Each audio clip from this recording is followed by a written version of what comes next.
Olá, boa tarde para você mais uma vez. Seja muito bem-vindo. Nós estamos ao vivo, agora são 15 horas e 20 minutos em ponto pelo horário de Brasília. E hoje eu estou aqui na missão, não ache muito estranho não. Hoje eu estou na missão de apresentar a edição da tarde, então vem comigo saber o que é notícia no Brasil e no mundo. Redação Hit está começando. E olha, a rede social X, o antigo Twitter, voltou a funcionar no Brasil. As principais operadoras do país, como Claro, Vivo, TIM e Oi, liberaram acesso para os usuários no início desta tarde.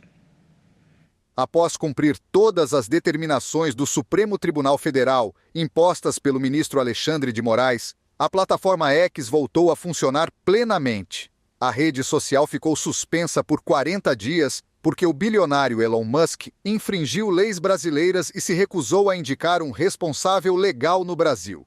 18 dias após o bloqueio, Musk indicou os representantes legais e informou que pagaria as multas impostas por Moraes na semana passada. O bilionário fez um pagamento de 28 milhões, mas o valor foi depositado em uma conta errada. Já nesta segunda-feira, um novo depósito foi realizado na conta correta. Diante do cumprimento das exigências, o ministro Alexandre de Moraes enviou um pedido de manifestação à Procuradoria-Geral da República, que pediu a liberação da plataforma. Na noite de terça, o ministro decretou que autorizava a plataforma a voltar a funcionar, e na manhã desta quarta, a Agência Nacional de Telecomunicações começou a notificar os provedores para que liberassem o acesso dos usuários. No X, a conta oficial da plataforma escreveu em nota que tem orgulho de voltar ao Brasil e que a empresa vai continuar defendendo a liberdade de expressão dentro dos limites da lei. Agora a gente vai retomar a entrevista com o advogado criminalista Antônio Gonçalves, porque deu um probleminha na entrevista, como você estava acompanhando. Agora sim, nós retomamos a conexão.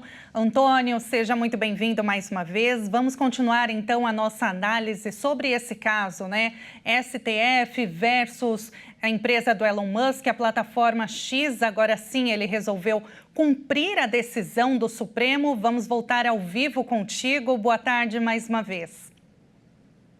Voltei, estou aqui, hein? Na verdade, eu estava ouvindo você perfeitamente, então eu não sabia se vocês estavam me ouvindo ou não. Agora sim, deu tudo certo, Antônio. Vamos lá retomar a nossa análise. Eu gostaria de te perguntar sobre abuso de poder. Muitas pessoas, muitos analistas, políticos, né, líderes políticos, eles atacaram muito as decisões do Supremo Tribunal Federal quando suspendeu o X aqui no Brasil. Na sua análise, houve abuso de fato ou as decisões do ministro, elas estão dentro do limite legal? Olha, na verdade, a preocupação era se o ministro ia deixar, entre muitas aspas, um vale-tudo eleitoral. E isso foi a preocupação dele, não podemos nunca nos esquecer que ele era o presidente do Tribunal Superior Eleitoral quando tudo isso aconteceu. Então, um dos motivos também da volta apressada do X é querer participar do segundo turno das eleições no Brasil como um todo. Então, a prevenção do ministro do Supremo foi garantir a lisura nas eleições. E não houve abuso do poder econômico, houve o cumprimento das leis. Isso ficou bem claro na sentença e também por parte do X, que acatou as determinações judiciais. Até relembrando, né, Antônio, para quem não sabe, não tem acompanhado, o Elon Musk, o X, ele também tem enfrentado os mesmos embates em outros países, como a Austrália, né, que tem exigido que a plataforma se adeque, né, às regras, às leis do país. Então, não é algo assim somente no Brasil, né? E aí, como você disse, ficou muito claro que, entre aspas, né, não querendo aqui fazer nenhum juízo de valor ou tomar parte nesse caso, mas ficou muito claro que o Brasil não é, digamos assim, no termo popular, a casa da mãe Joana, né? E que as empresas elas devem se adequar às nossas leis. Na verdade é isso. Quando você tem um grande conglomerado econômico que tem muito dinheiro envolvido, pode haver uma falsa sensação de que há uma sobreposição do dinheiro em relação às normas do país. E nós mostramos clara e cristalinamente, através da boa aplicação do nosso judiciário, que não é assim que funciona no Brasil e que, independente do poderio econômico, o X deveria cumprir as regras. E essa questão econômica é tão preponderante que o mercado brasileiro fez com que o X perdesse receita e perdesse dinheiro. O X não resolveu voltar para o Brasil porque ele falou, não, eu vou cumprir as regras brasileiras porque eu estava equivocado. Não, que eles perderam lucro. E a perda desse dinheiro fez com que eles tivessem que cumprir a legislação. E essa queda de braço, essas grandes empresas, o X, por exemplo, têm perdido essas batalhas ao longo do mundo. Foi assim na China, tem sido assim na Austrália, tem sido assim no Brasil. Perfeito, perfeito, Antônio. Olha, muito obrigada pela sua análise. Foi um prazer enorme falar contigo, ouvir a sua avaliação para que a gente possa entender melhor, né? Porque, como eu disse, foi um assunto muito polêmico e aí a gente fica um pouco perdido, né? Em quem acreditar, mas diante da sua análise de um profissional super capacitado, não tem como ficar dúvidas. Muito obrigada pela sua análise e, como sempre, o canal está aberto. Muito obrigado, sempre um prazer participar e um abraço a todos, uma ótima tarde. Um abraço, boa tarde para você. E olha, mudando agora de assunto, nesta manhã, a aeronave da Força Aérea Brasileira pousou em Beirute, no Líbano, para dar continuidade à missão de repatriação. Esta é mais uma etapa da Operação Raízes do Cedro, do governo federal. A aeronave KC-30, da FAB, empregada na Operação Raízes do Cedro, já decolou de Beirute, no Líbano, às 1h15 da tarde pelo horário de Brasília, trazendo 218 resgatados, sendo 11 crianças de colo, além de 5 pets. Os selecionados já foram notificados pela Embaixada de Beirute e se deslocaram para o aeroporto de Beirute por meios próprios. A Embaixada do Brasil mantém um balcão no saguão de embarque, identificado com a bandeira brasileira. A documentação necessária para a viagem foi flexibilizada visando auxiliar os brasileiros que estão com passaporte vencido. A brasileira Rajá Ibrahim foi selecionada para o terceiro voo com os 2 filhos, de 9 e 7 anos. Nos últimos dias, ela precisou sair da casa onde moravam, que fica a 6 quilômetros do aeroporto, por causa dos bombardeios cada vez mais intensos. Rajá está abrigada na residência de um amigo e já está com as malas prontas. A Força Aérea Brasileira já fez outros 2 voos para repatriar brasileiros. No total, foram repatriadas em 5 dias 674 pessoas e 11 animais domésticos. Os números são menores do que a capacidade máxima dos 3 voos porque, muitas vezes, passageiros desistem de última hora para não abandonar parentes, que não podem sair do país ou por impossibilidade de chegar ao aeroporto. E olha, os Estados Unidos enfrentam a pior temporada de furacões da história. O furacão Milton ganhou força rapidamente e é o terceiro com um grande potencial de destruição, que chega ao país norte-americano em pouco mais de 3 meses. Com força capaz de atingir categoria máxima em um intervalo de menos de 24 horas.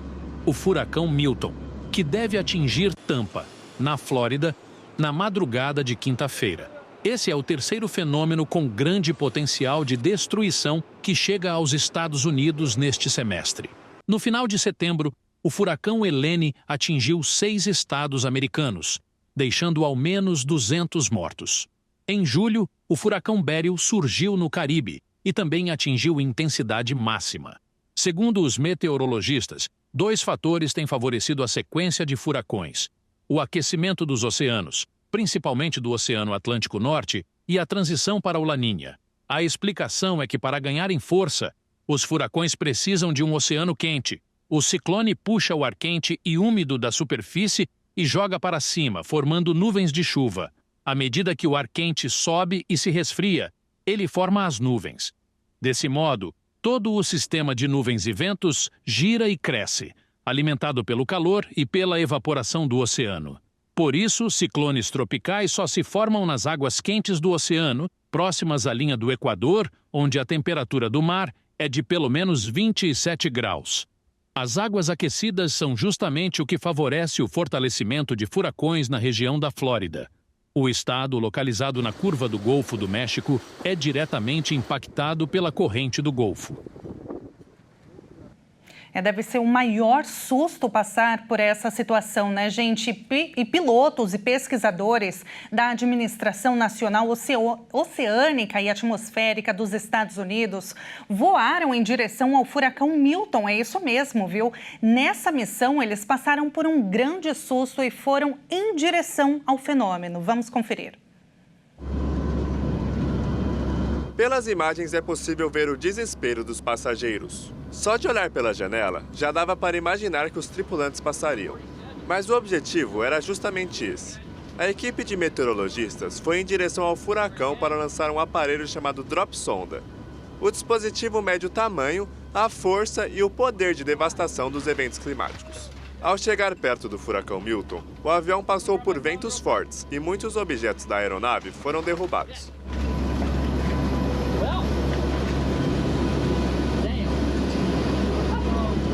Enquanto o avião balançava de um lado para o outro, os pesquisadores precisaram se segurar nos assentos para não se machucarem.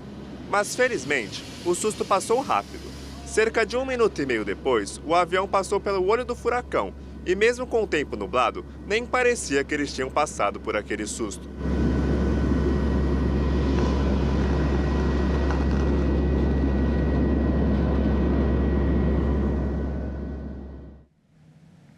Baita susto, né? E olha, neste mês se prepara porque a conta de luz ela vai ficar mais cara. A gente já falou disso, né, ao longo do jornalismo aqui na Rede TV, e o reajuste no sistema de bandeiras tarifárias, ele acende um alerta para que o consumidor economize energia. A bandeira tarifária vermelha. Patamar 2 já está valendo neste mês e com isso, a conta de luz deve ficar até 4,4% mais cara. A medida, autorizada pela Agência Nacional de Energia Elétrica, tem o maior custo adicional na tarifa, com acréscimo de R$ 7,87 a cada 100 kWh consumidos. Por conta disso, é importante entender quais aparelhos e hábitos consomem mais energia para tentar utilizá-los de forma sustentável e economizar no orçamento da família. Um dos líderes em gasto de energia é o ar-condicionado, principalmente em períodos de calor intenso. A orientação é manter o aparelho em 23 graus e utilizar ventiladores para auxiliar na circulação do ar. A manutenção regular do equipamento também é fundamental para garantir a eficiência. Outro vilão no gasto de energia é o aquecedor de água, que pode ser substituído por sistemas de aquecimento solar, que não apenas ajuda a reduzir a conta de luz, mas também é uma escolha mais sustentável. A geladeira é outro item que gasta muita energia e, para otimizar seu uso, é essencial manter a temperatura de até 3 graus e verificar a vedação das portas. Descongelar o freezer. Regularmente também é uma dica para melhorar a eficiência. Sobre a iluminação, é importante trocar lâmpadas incandescentes por LEDs, uma vez que as lâmpadas de LED consomem bem menos energia e têm uma vida útil muito maior. Agora sim, a gente conseguiu retomar a conexão com o nosso economista César Bergo. César, a gente teve um probleminha, uma pena, né? Mas agora sim a gente conseguiu. Voltando, né? Eu te fiz uma pergunta relacionada ao tempo, à estimativa de tempo que essa conta de luz ela vai ficar mais cara. Tem isso, a gente deve pagar essa conta mais cara com nível, né, o patamar 2 na bandeira tarifária vermelha até o fim do ano? Isso deve se prolongar até o próximo ano? Olha, em dezembro deve melhorar um pouco, né? Provavelmente a gente pode voltar para o nível 1 e até para a bandeira amarela. Mas o mês de novembro ainda vai ser um mês difícil, né? Determinante mesmo é o mês de outubro, as chuvas estão retornando. Então, quando retornar as chuvas e os reservatórios das hidrelétricas se normalizarem, talvez não no ideal que a gente gostaria, mas deve retornar para a bandeira amarela, sim, e aí a gente vai ter aquele preço de energia que nós tínhamos em agosto, viu, Tabata? E a gente precisa até rever, né, os nossos gastos, César, porque final de ano nós brasileiros temos que ter atenção com as nossas contas, né? Porque não vira o ano a gente fazendo a maior festa no ano novo, só que aí vem as contas, né? IPVA, IPTU, rematrícula escolar, ou quem faz antes, né? Talvez pague até um pouquinho mais barato. Aí tem os materiais escolares, enfim, é tanta conta. Então, essa bandeira tarifária 2, ela vai pesar um pouquinho nesse final de ano, pode até impactar os presentes de Natal, né? Na verdade, o que acontece é que a energia está na base de toda a produção, né? Então, você acaba encarecendo a indústria, o comércio, e acaba repassando para os preços. Então, os produtos de Natal provavelmente vão ser impactados pelo aumento de preço, sim.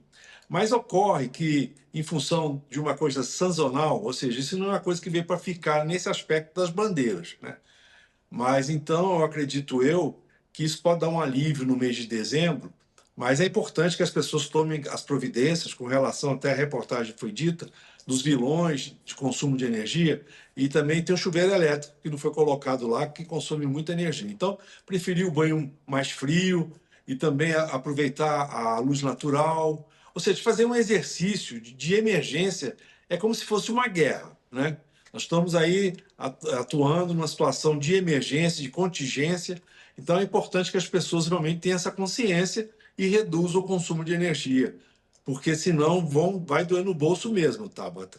Que a gente costuma dizer em economia que o órgão mais sensível do ser humano é o bolso, então vai doer lá, viu?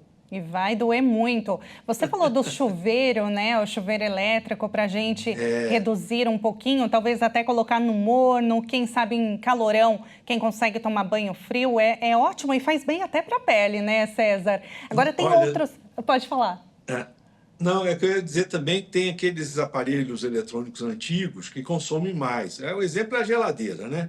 E às vezes a gente se surpreende quando a gente pega um equipamento com eficiência melhor também. E aí é importante ficar atento. Se a sua geladeira tem um sistema ineficiente, isso deve estar consumindo muita energia e pode proporcionar uma boa economia, viu, Tabata?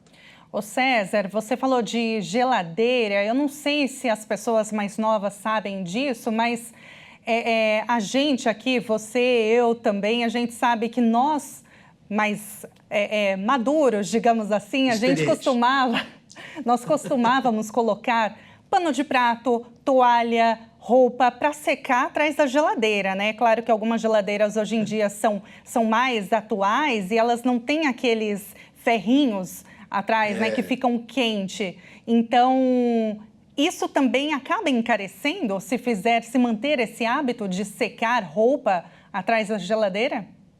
Olha, essa questão da roupa também, você está lembrando, é importante juntar uma quantidade maior de roupa para usar a máquina de lavar. E essa questão que você contou, não tenha dúvida, porque diminui a eficiência da geladeira. Você seca o seu pano de prato, mas a geladeira vai ter que trabalhar mais para poder gelar o que está dentro dela. Então, não é recomendável que você faça esse tipo de procedimento. O ideal seria buscar um equipamento moderno. Inclusive, muitos governos estaduais fizeram esse trabalho de dar um desconto no imposto caso você comprasse uma geladeira mais nova. Então, isso aí é importante você estar atento, não só a geladeira, também a máquina de lavar, os equipamentos eletrônicos, porque isso foi melhorando no decorrer do tempo. Então, tem aquela classificação de consumo de eficiência de energia, é importante que a pessoa escolha os aparelhos com eficiência A ou no mais B, porque o D e o E consomem demais. Então, ficar atento a isso aí, Tabata, aí vai produzir uma grande economia.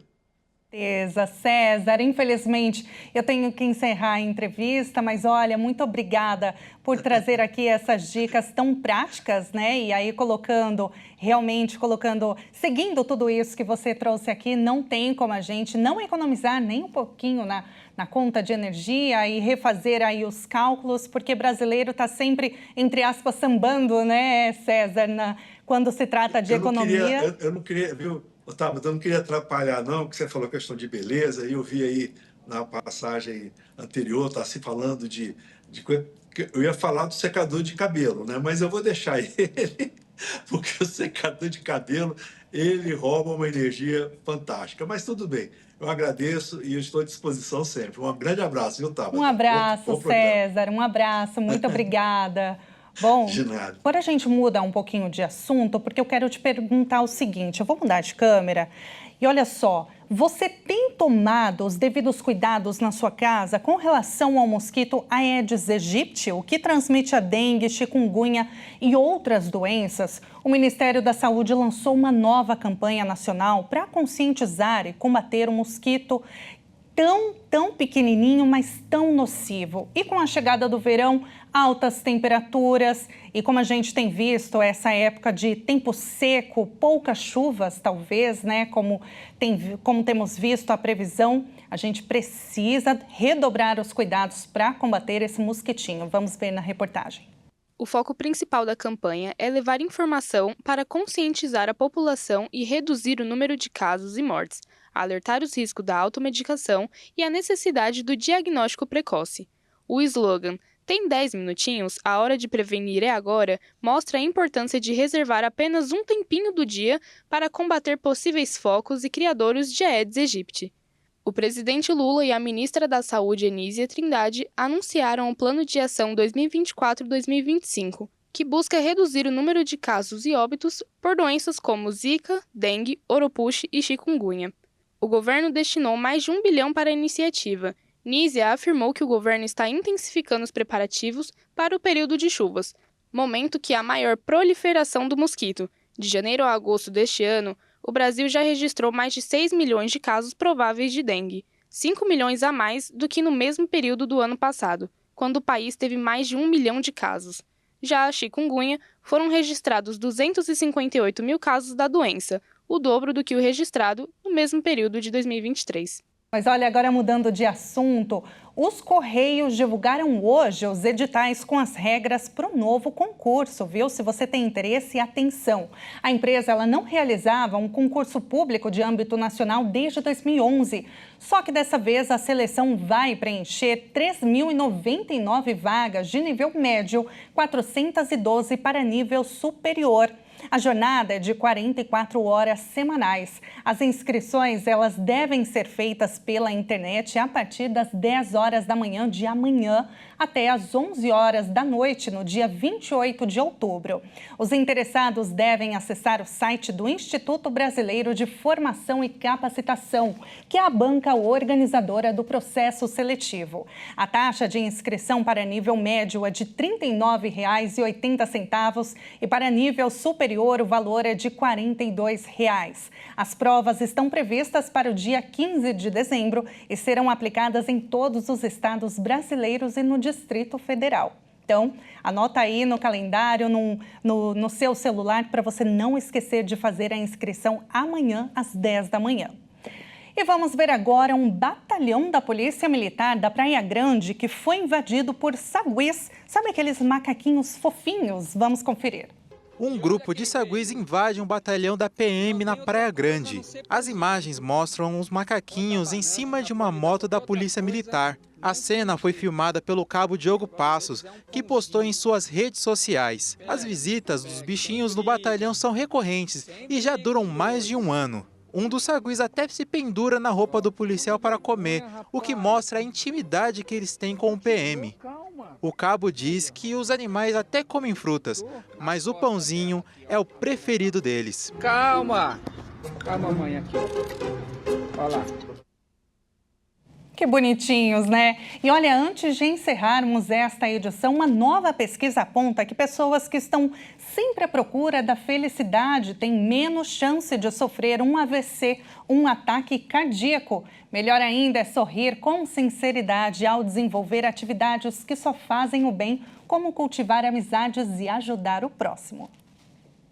No Brasil, estima-se que cerca de 232 a 344 mil pessoas sofram um acidente vascular cerebral por ano, o que equivale a cerca de 978 casos por dia. O AVC é a segunda principal causa de morte no Brasil e uma das principais de incapacidade e sequelas no mundo. Estudos recentes revisitam uma importante conexão entre felicidade e saúde cardiovascular. Pesquisadores britânicos científicos, ao acompanharem mais de 120 mil adultos, constataram que as pessoas com maiores níveis de felicidade e satisfação na vida têm uma chance significativamente menor de desenvolver doenças como acidente vascular cerebral, insuficiência cardíaca e doença arterial coronária. O estudo apontou que aqueles que se consideram mais felizes têm entre 10 e 21% menos probabilidade de apresentar problemas cardiovasculares, sendo o risco específico de AVC reduzido em até 45%. Esse levantamento utilizou questionários detalhados, nos quais os participantes avaliaram o bem-estar com relação a aspectos familiares, amizades, saúde, finanças e felicidade geral. Esses dados foram cruzados com o desenvolvimento de condições cardíacas ao longo do tempo, revelando uma forte correlação entre a qualidade da saúde mental e a redução de riscos cardiovasculares. Entre os felizes, as taxas de doenças coronárias e insuficiência cardíaca foram de 44% a 51% menores. Segundo os autores do estudo, a saúde mental parece ativar mecanismos biológicos que reduzem inflamações e regulam hormônios relacionados ao estresse, ambos fatores que contribuem diretamente para a prevenção de doenças cardíacas e o AVC. Além disso, o aumento da satisfação e a melhora da percepção de bem-estar são medidas sugeridas para reduzir riscos à saúde, como forma de prevenção. Para aumentar o bem-estar e proteger o coração, especialistas indicam mudanças simples, como praticar exercícios físicos regularmente, investir em atividades sociais, reduzir o estresse e fortalecer os laços familiares e de amizade. Tá aí, então, o segredo da felicidade para essa quarta-feira, terminar muito bem essa tarde. E olha, essa edição fica por aqui. Amanhã o Kleber Werneck está de volta. Muito obrigada pela companhia e até mais.